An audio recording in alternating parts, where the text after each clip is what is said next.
dia a todos, meus amigos e amigas da Sociedade Brasileira de Neurocirurgia.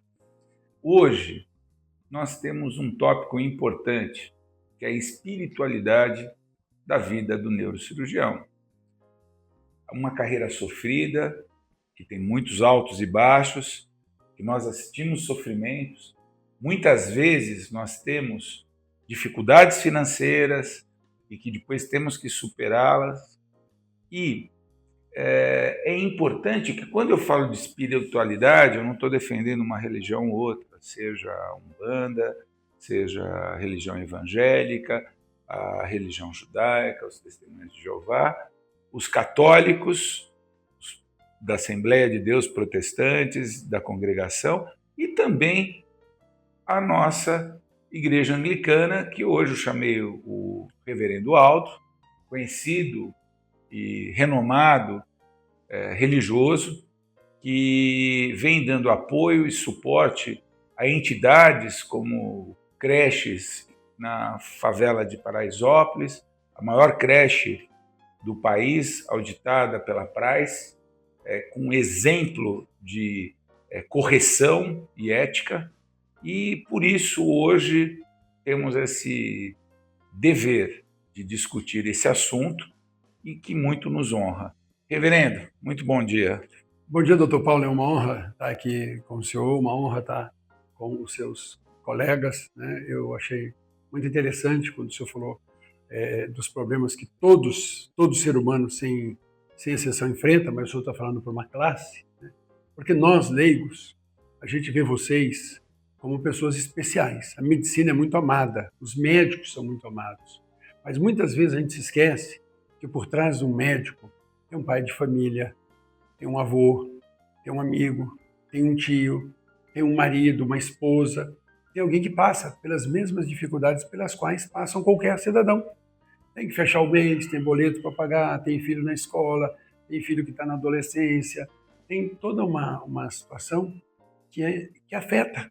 E vocês, então, que ficam horas e horas numa cirurgia, vocês que ficam ali no momento em que aquela vida depende, né, de um ato cirúrgico de vocês, de um corte, e ali está uma pessoa, está um ser humano.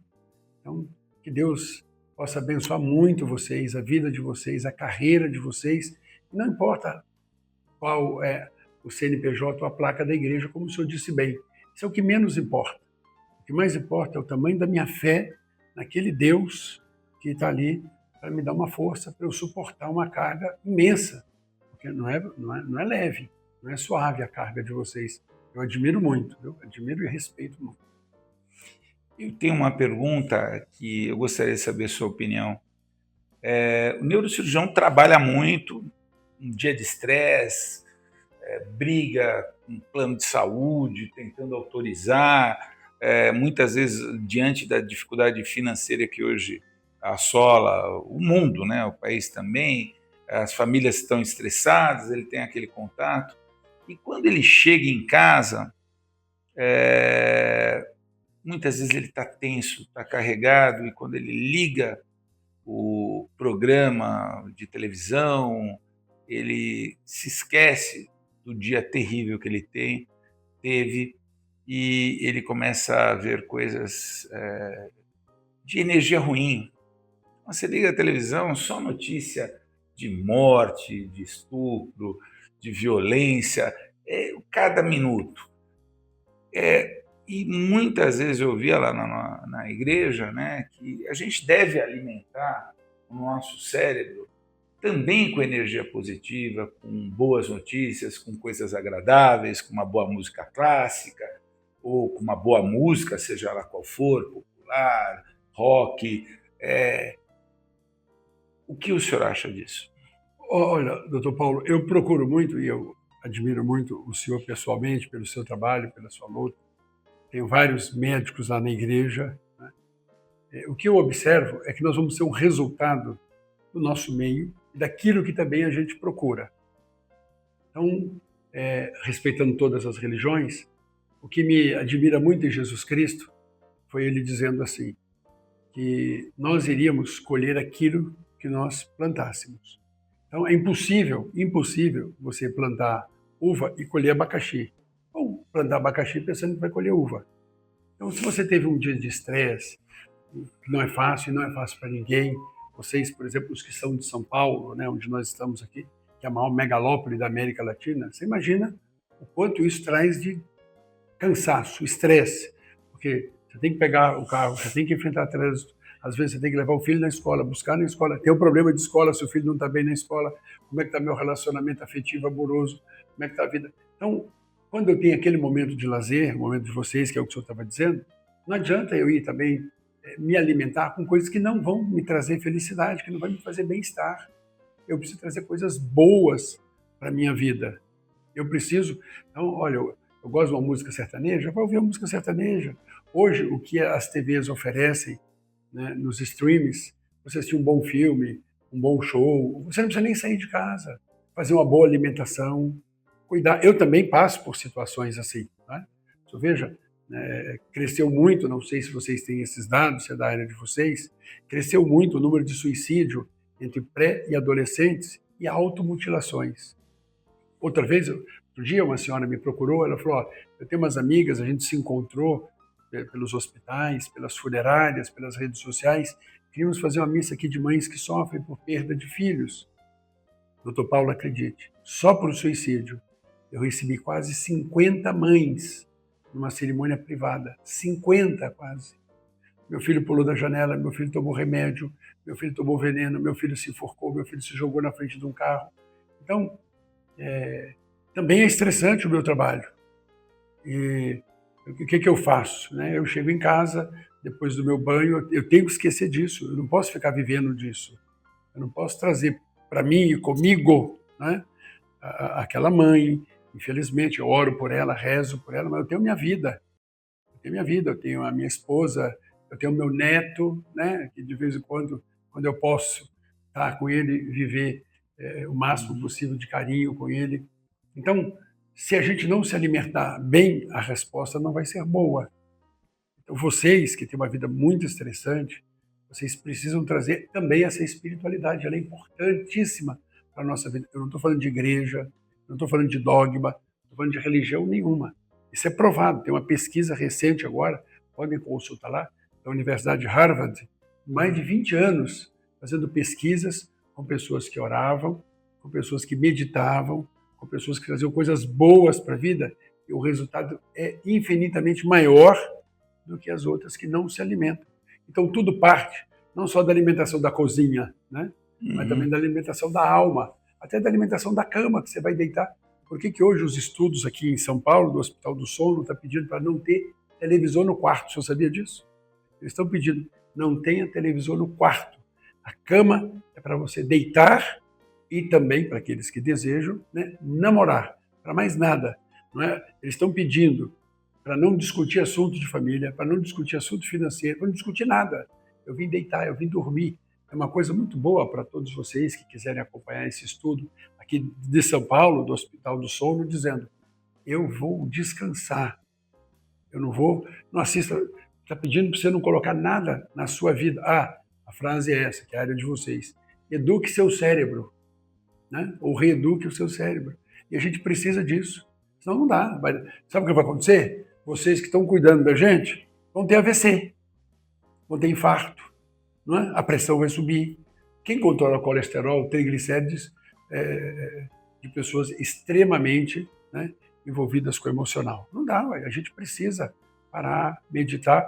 Olha, se alguém se interessar, por favor, doutor, não há nenhum interesse aqui de placa de igreja, né? Nós gravamos na Catedral, o trio, o Louvor da Catedral, nós gravamos, começamos agora com 8 músicas no streaming. Quem tiver sua plataforma de música, é só colocar lá, Louvor da Catedral Anglicana. Você salva, são 8 músicas só para meditar. Só meditar. Piano e voz com aqueles meninos que o senhor conhece, o casal, né? Que hoje, para o senhor ter uma ideia, nós fomos contratados pela Universal Music, que é uma das maiores do mundo. Tem a Taylor Swift, Ivete Sangalo, todo esse cast, e nós entramos. O que o presidente da Universal pediu para a gente? Ele falou, o mundo está precisando de paz e tranquilidade.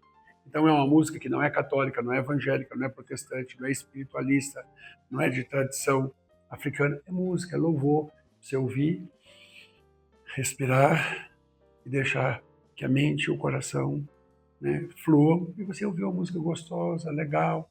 Se o senhor me permitir, a música tema, a que puxa, ela tem 2.800 anos. Ouça bem, doutor Paulo, olha o quanto tempo a humanidade busca por bênção e paz. Então, o autor da letra, né, que é um salmo, que é o rei Davi, ele disse assim: observe que o vigilante, ele dorme, ele cochila, o vigia do prédio, da casa, ele dorme, ele cochila. Agora, quem vigia e quem cuida de você não dorme nunca. Então, não se preocupe e não se entregue. O senhor sabe como é que chama a música? Como chama? Está chorando por quê? Se você tem um Deus que cuida de você, que guarda você, se você chegou até... olha o que você passou para chegar até aqui. Então, se a gente fizer uma revisão da nossa vida, por exemplo, um sonho, o dia que vocês sonharam, eu quero entrar na medicina, 0,000,000,000, de brasileiros conseguem entrar na faculdade de medicina. Ainda é a mais procurada e a mais cara no Brasil. E vocês chegaram lá, vocês conseguiram. Aí, dentro da medicina, vocês são neuro, que é o A, o senhor sabe. Todos os médicos lá na igreja comentaram comigo quando eu disse que estaria com o senhor aqui. Eles falaram. Você sabe qual foi a palavra que eu ouvi? O neurocirurgião é a nata da medicina. E às vezes a gente esquece disso, doutor.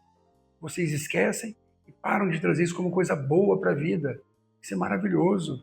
É maravilhoso. O senhor sabe que eu uso a profissão de vocês para dizer para pessoas para não terem preconceito, para não discriminar ninguém. Vou dizer para o senhor como. Quantas pessoas já chegaram para algum de vocês, médicos, para o senhor, e falou assim: por favor, salva minha mãe, salva meu pai, salva meu filho. Olha, vocês são como o D minúsculo aí, deuses para as pessoas. A vida de quem eu amo está na sua mão. Aí eu pergunto para as pessoas: alguma vez você perguntou para o médico se ele era casado, recasado, divorciado, gay ou hétero? Nunca, nunca. Então já notou que quando a gente precisa, a gente não coloca peso no outro, mas quando o outro precisa, a gente coloca peso. Por isso, e o senhor que é, para mim, um símbolo do meu trabalho religioso, o senhor para mim é um símbolo, porque o senhor sempre divulgou o trabalho e sempre falou dele como um trabalho terapêutico. O senhor é testemunha que eu nunca falei numa celebração minha: não comunga quem for assim. Não. Eu falo: todos são bem-vindos, sem exceção.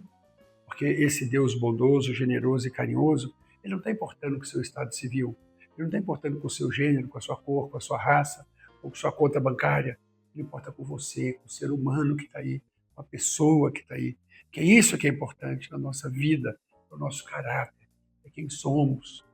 Então, eu fosse um neurocirurgião, eu chegaria em casa, eu tomava meu banho e ficava: olha, senhor, eu quero te agradecer por o senhor ter feito uma coisa que eu nem mereço, mas o senhor fez. É fazer de mim uma pessoa que vai salvar vidas, que vai dar qualidade de vida. As cirurgias, Deus, pode não ser bem sucedida, mas não por minha causa, porque eu vou fazer o possível. Eu vou fazer o possível. Então, vocês são maravilhosos. A luta de vocês é linda. Vocês têm que reforçar essa energia de vocês, porque a humanidade precisa muito de vocês. Muito, muito. Muito obrigado, reverendo. E tem uma pergunta que a gente recebeu algumas perguntas das pessoas que sabiam que o senhor viria. Uma das, só exemplificando, né? A minha avó é síria, meu avô era ortodoxo, minha avó provavelmente maronita, mas ela rezava 5 vezes, usava burca, tudo, né? E muita oração, e por vezes na vida dos filhos, na vida, tiveram com doenças, né? E a mesma coisa a minha mãe, né? Minha mãe era católica, né? Devota de São Judas, e muitas vezes ela na fé inabalável. Aquilo que eu pergunto: o poder da oração, como é que o senhor vê isso para o médico? O poder da oração quando ele vai operar alguém, quando ele vai, seja islâmico, aquilo que eu falei, sem rótulo. O poder da oração. O poder da oração. Eu vou usar de uma pessoa que talvez não, todos vocês conhecem, sabem quem é, ou pelo menos já ouviu falar. Eu dei aula há quase 40 anos atrás, ou 40, no Colégio Pio XII. E eu sempre chamava alguém da sociedade que pudesse conversar com os alunos. Eu partia sempre da história deles, do dia a dia dos alunos. E eu fui professor dos netos do Dr. Zerbini.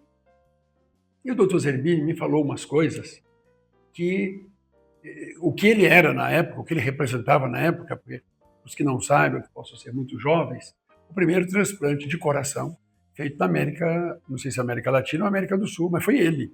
Ele é um precursor. Né? E era um homem que todo mundo falava, Dr. Zerbini, Dr. Zerbini, Dr. Zerbini, né? E as perseguições que ele sofreu, porque era uma época que você não podia tirar uma parte do corpo do outro e botar na sua. Né? Como é que você vai tirar o coração do outro, o fígado do outro? Né? E o Dr. Zerbini, ele falou, eu destacaria duas coisas maravilhosas que ele falou. Maravilhosas. A primeira foi de humildade. O filho dele, médico também, parou na ponte do Morumbi. Ó, gente, se eu estiver falando alguma coisa que não está muito correta, mas a história é esta. Pode ter aqui, não, ele não era médico, ou não foi a ponte do Morumbi, foi outra ponte, mas é isso que ele me falou. Passando a ponte do Morumbi, uma pessoa com o carro parado precisando de socorro. E o filho dele parou o carro e foi socorrer e foi atropelado por um carro e perdeu a vida. E ele disse que uma pergunta que ele fez para Deus foi o seguinte: por que essas mãos salvaram tantas vidas e o Senhor não deixou salvar meu filho? Então, foi uma pergunta dele. Mas ele falou que muito rapidamente ele absorveu isso e ele agradeceu. E aí ele me disse, Dr. Euríclides Zerbini, ele falou assim: toda cirurgia que eu faço, eu falo para Deus, usa do meu conhecimento, usa da minha mente, do meu olhar, do meu ouvir e usa das minhas mãos para eu poder curar em seu nome.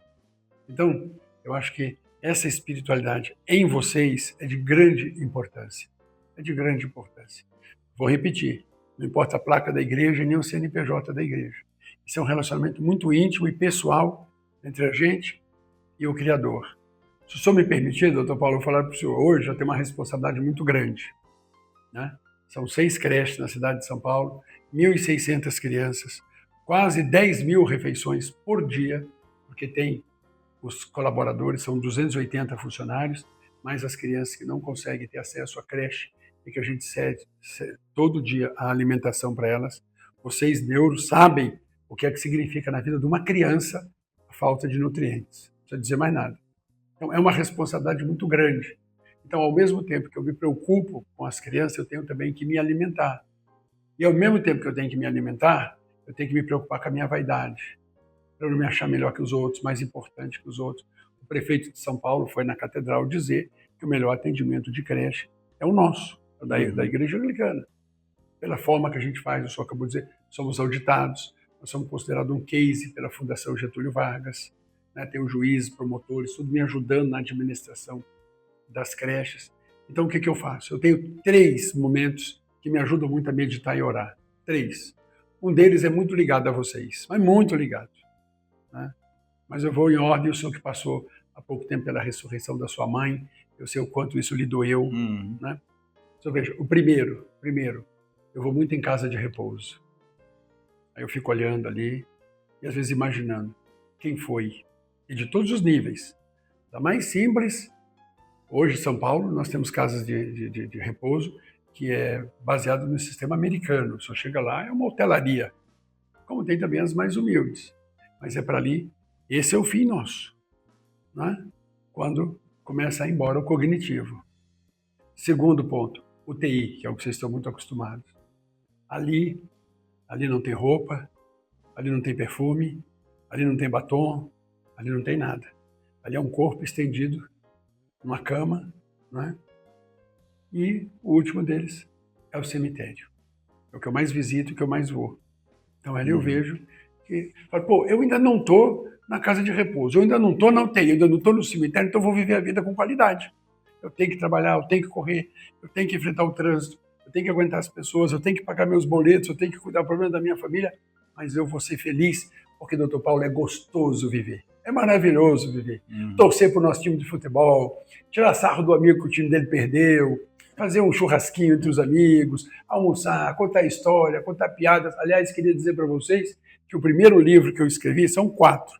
O primeiro, eu exigi da editora que fosse o que eu queria. Chama A Graça de Deus. É um livro com 100 de piadas. Só coisa gostosa, só coisa alegre. O senhor permite eu contar uma para as pessoas entenderem? Claro. Posso? É o seguinte, para a pessoa sorrir. Eu coloco uma frase bíblica, aí eu coloco a historinha e depois a conclusão. Então, a Bíblia, a Sagrada Escritura, diz assim: infeliz do homem que acredita no outro homem. Creia em Deus. Ou seja, o que ele está dizendo? Para de colocar a sua certeza, a sua fé em pessoas. Eu estou triste, estou magoado. A minha namorada, o meu marido, o meu noivo, o meu amigo me traiu, mentiu, me enganou, meu filho não me visita. Tem gente que vive assim. Escuta, seja feliz, seja você. Quando você está num avião, a primeira coisa que é dita para você: se essa cabine despressurizar, cairão máscaras de oxigênio. Coloca primeiro em você. Não, deixa eu colocar no meu filho, colocar na minha mãe, colocar. Aí você acabou o oxigênio, você acabou. Você não ajuda ninguém. Então ajuda você. Pare de acreditar excessivamente nos outros. Aí a historinha que eu conto, a piadinha que eu conto, é assim. O padre, a igreja dele não estava muito legal, muito bacana, e ele ficou sabendo que tinha uma mulher de muitas posses que queria batizar o cachorrinho. Aí ele chamou a mulher lá, falou: tudo bem, eu faço tudo o que o senhor quiser nessa paróquia, o senhor batiza meu cachorro. Ele falou: tá bom. Passados uns dias, o bispo chama ele. E foi lá no bispo, a maior autoridade. O bispo é o pai do padre, o pai do reverendo na igreja. Aí ele foi lá e o bispo falou para ele: falou, escuta, como é que está a sua paróquia? Está ótima, não tem mais goteira, telhado novo. O bispo falou: mas não é isso que eu quero saber, não. Quero saber outra coisa. Ah, só quero saber da pintura, tá linda, tá bonito. Tá mais bonito que o escritório lá do Dr. Paulo Henrique. Não, não, não. Não é isso que eu quero saber. Ah, já sei, a parte elétrica, a parte hidráulica, os bancos. Tá tudo lindo, seu bispo. Ele falou: vamos parar de brincadeira. Fala logo o que eu quero saber. Ah, já sei. Só quero saber de uma senhora que eu batizei o cachorrinho dela. Ela mandou esse envelope aqui pro senhor. Entregou pro bispo. O bispo de cara amarrado e bravo, onde já se viu batizar um cachorro. Abriu o envelope, olhou, tinha um cheque dentro. Ele guardou o cheque, fechou o envelope, botou no bolso e falou assim: manda ela trazer o cachorro que eu vou crismar. Então, sem alegria, sem bom humor, ninguém vive. É verdade. Ninguém vive. Que gostoso chegar no médico, mesmo que eu esteja com tumor, mesmo que eu sei que eu vá operar. Oi, doutor, tudo bem? Eu quero encontrar um médico alegre, feliz. Tudo bem, vai dar certo. Eu posso até dizer, 99% de chance de não dar certo. Mas o que eu vou dizer? Que vai dar certo. Você vai conseguir. Doutor Paulo, diga para mim, por favor, quantos anos o senhor tem de médico? 37. Quantas vezes o senhor chegou e falou assim, isso é quase impossível e deu certo? Ou o senhor chegou e falou, isso aqui é fácil e não deu? São as histórias da vida. São. Não é? São. Nós dependemos do Deus que está lá em cima, dependemos também do paciente. São tantas, é igual queda de avião, né? Não cai por uma razão só, não é? É verdade. Então, se a gente puder fazer a nossa parte, faça a sua parte, que aí tudo vai com menos dificuldade. É interessante, é bem ponto para a gente refletir, né? Porque o neurocirurgião está sempre em fases de provação. Vocês estão sempre na marca do pênalti. É pênalti. Casos muito graves, né? Vocês só trabalham com pênalti.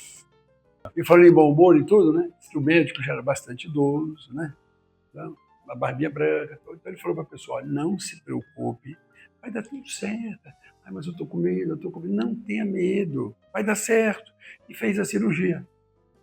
Aí quando a pessoa foi acordando, às vezes ela fica meio letárgica, não fica assim meio... Isso é a sua área, né, doutor? Parece que a gente fica meio bobadinho. Não? Aí ficou olhando assim, vendo aquele cidadão ali com a barbinha branca. Aí a pessoa falou: doutor, deu certo. Não, deu certo, você está bem, só que eu não sou doutor, eu sou São Pedro. Reverendo, temos mais uma pergunta, né? Em relação à aceitação religiosa nos hospitais. Por exemplo, a gente sabe que alguns hospitais têm capelas, têm sinagogas. Quando um paciente de outra religião quer que o religioso da sua igreja vá dar extrema-unção, o senhor vê alguma dificuldade de entrada nos hospitais? O senhor teve o Brasil inteiro, a gente já sabe, Recife, Goiânia, todo o Brasil. Como é que o senhor vê isso? Hoje, os eu hospitais... estou vendo com muita mais facilidade. Mais facilidade. Mas eu acho que vocês, da área médica, vocês tomaram umas decisões que são maravilhosas. Né? Por exemplo, a maioria dos hospitais, não tem horário de visita para religioso. Tá. Isso é muito bacana, porque às vezes a pessoa chama a gente numa emergência. Tá. Né? Ele fala, eu quero agora. E tem histórias assim que são maravilhosas. Por exemplo, eu fui chamado há pouco tempo no hospital aqui de São Paulo, que iam desligar os aparelhos e a pessoa ia... Eu acho que isso se chama ortotanásia, não é isso? Você desliga os aparelhos e ela fica sob efeito de medicamentos para não sentir dor e ela fica ao natural. Né? Para quem tem fé, ela e Deus. Para quem não tem fé, ela e a vida dela ali. Então essa senhora me chamou, né? E ela então, se despediu dos filhos, só não os netos porque eram crianças, despediu do marido, conversou com todo mundo, brincou com todos, falou, estou indo embora. Né? E ela queria naquele horário, por causa da fé dela.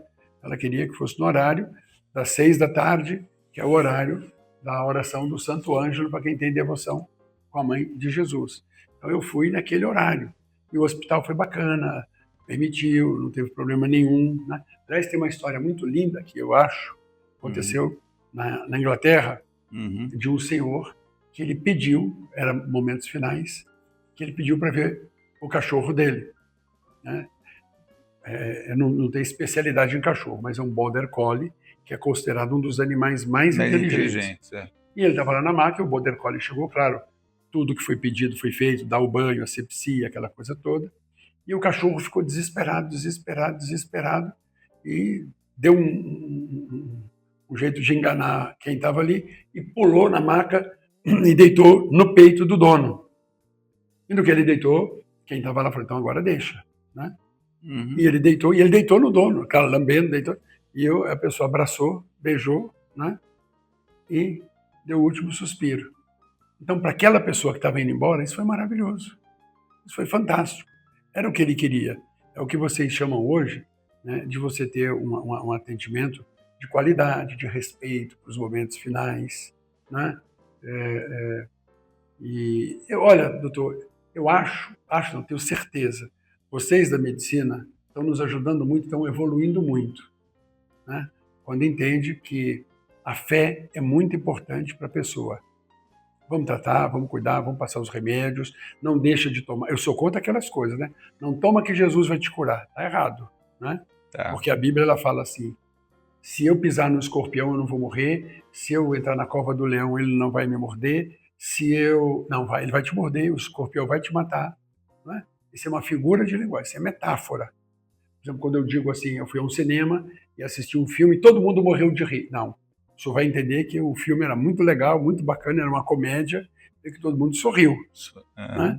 Então, o que ajuda é o que nós acabamos de dizer. Aliás, uma coisa muito importante para a área de vocês, é um estudo que tem que diz assim, todo animal, aqui é só um resumir, isso é publicado, que só é válido quando é publicado, não é isso? Claro. Todo animal, quando acuado, ele ataca ou ele foge. Por menor que ele seja, por mais frágil que ele seja. Uma cobra, ela não procura pela gente, você sabia? Cobra não sai procurando ser humano. A gente que passa no habitat dela, né, pode pisar perto dela, ela tem medo, aí ela te pica ou corre. O senhor vai no ninho do sabiá, e agora está na época dos ninhos aí em São Paulo, o sabiá é pequenininho. Se o senhor chegar perto do ninho dele para defender os ovos e o filhote, ele vai atacar o senhor, ele é pequenininho. Então, doutor, deixa eu fazer uma pergunta para o senhor me ajudar nessa pesquisa. Quando eu estou numa situação assim, que eu preciso me defender, qual é o neurotransmissor que manda a energia para o corpo? O senhor lembra qual é? O que é a adrenalina. Adrenalina. Uma descarga adrenérgica do hipotálamo, né? Reação de Cannon, né? A pessoa sobe a pressão, dá midrise, fica pálido, dá taquicardia e ou foge ou luta. Ou luta. Agora olha que engraçado. Aí o que diz o estudo? Muitas vezes na nossa vida, a gente nem foge e nem luta, mas o corpo recebeu a carga. E aí? Aí vem a tristeza, a depressão, a angústia, a síndrome do pânico. Por isso que, o senhor pode observar, Olha, eu não estou falando de ser deselegante, mas você observa, os técnicos de futebol mais vencedores, eles ficam na beira do campo, eles gritam, eles xingam, eles bravejam, ele fala pro jogador, onde que você tá? Pega a bola, já te falei. Fala até palavrão, ninguém fala mais palavrão que jogador de futebol. Não é? Cada adrenalina que tá ali. Vai, vence. E vou falar uma coisa pro senhor, talvez, tá? Talvez, na área de vocês, os melhores do cirurgião é aquele que quando chega, todo mundo fala, nossa, chegou o doutor, tá tudo pronto aqui? O instrumentador fala, meu Deus, será que tá tudo direitinho? O anestesista fala, peraí, deixa eu ajeitar. Ah, porque se você for um banana, o que vai acontecer? Cadê o instrumentador? Ah, não chegou ainda, doutor. Cadê o anestesista? Ah, ele tá montando aqui o negócio. Cadê o técnico de enfermagem? Eu não já falei para estar aqui? O senhor concorda? Eu estou errado em alguma coisa? Tá correto. E nem conheço o centro cirúrgico. Se não tiver alguém que chega ali... Para coordenar, né? Que fala, peraí, deixa eu colocar minha adrenalina para funcionar agora. Eu quero tudo arrumadinho aqui, eu quero tudo pronto, eu quero tudo organizado, eu gosto assim, eu sou desse jeito, eu sou dessa forma. Então, essa forma humana nossa de poder usar o que nós temos e não conhecíamos, porque a gente não sabia. Por exemplo, o senhor sabia que a Bíblia cita mais de 500 vezes a palavra coração e não cita a mente? Por quê? Aquilo que o senhor falou agora. Quando eu olho para alguém, por exemplo, eu achei uma pessoa bonita, aí o meu coração dá uma aceleradinha, a pupila dilata, como você falou, né? Mas quem deu a ordem? Não foi o cérebro? Foi aqui, ó. Claro. Mas a gente sentia onde? Aqui. Então o que a Bíblia fala? Ai, meu coração bateu por você. Ai, meu coração, meu coração, meu coração. Quando você quer falar de amor, você fala, o coraçãozinho, o símbolo é um coração, não é? Não. O coração apenas dá uma resposta daquilo que o cérebro determinou, não é? Exato. Quem determina medo, coragem, não é? É o cérebro. O que vocês trabalham é a coisa mais importante do ser humano. Que agora os estudos mais recentes, eles estão dizendo o seguinte, que o coração para de bater e o cérebro ainda funciona por um certo tempo. Baseado em quê? Em pessoas que tiveram a morte detectada, morreu, e voltaram. Não é? Aí, quais foram os sentimentos de todas essas pessoas? Né? Alguns, estou num túnel, fiz revisão de vida, eu fui bom, eu não fui, eu fui uma pessoa boa, que nós na religião, né? Nós na religião já chamamos há muito tempo do momento de você fazer a sua revisão de vida, você e Deus, porque ali é você e Ele. Né? Como é isso? A gente ainda não sabe, está em estudos ainda, mas são mais de 30 anos de vários estudos em todos os lugares do mundo dizendo, os que voltaram, chama experiência de quase morte, não é isso? Vai lá e volta. Né? Então, é maravilhoso. Assim, vocês têm que estar muito bem para cuidar da humanidade. Nós estamos chegando ao nosso final. Eu agradeço a presença do reverendo Aldo. Foi muito importante isso. Eu acredito que você, para poder enfrentar todas essas dificuldades, deve ter uma espiritualidade. Respeito aqueles que são ateus também. Mas, por experiência, eu acho que a gente tem que acreditar em alguma coisa, tem que ter fé, seja qual for.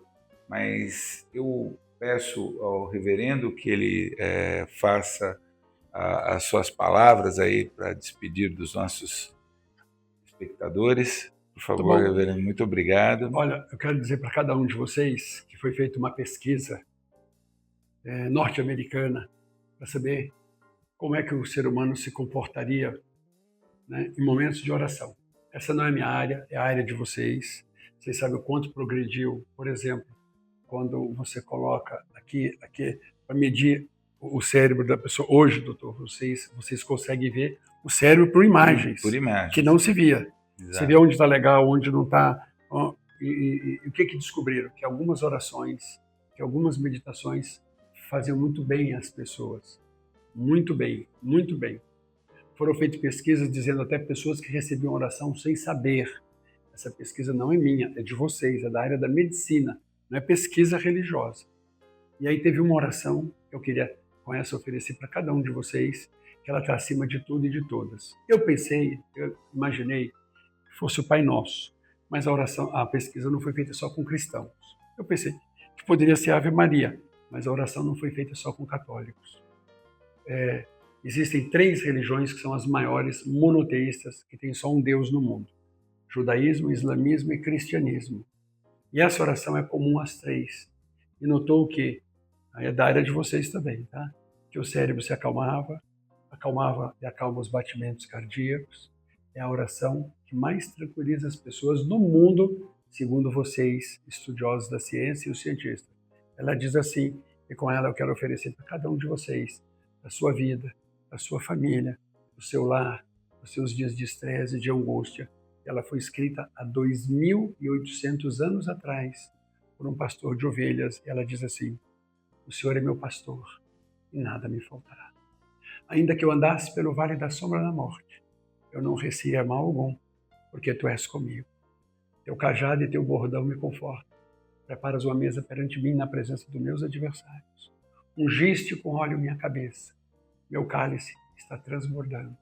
Só a bondade, só a misericórdia me acompanharão todos os dias da minha vida e habitarei na casa do Senhor para sempre.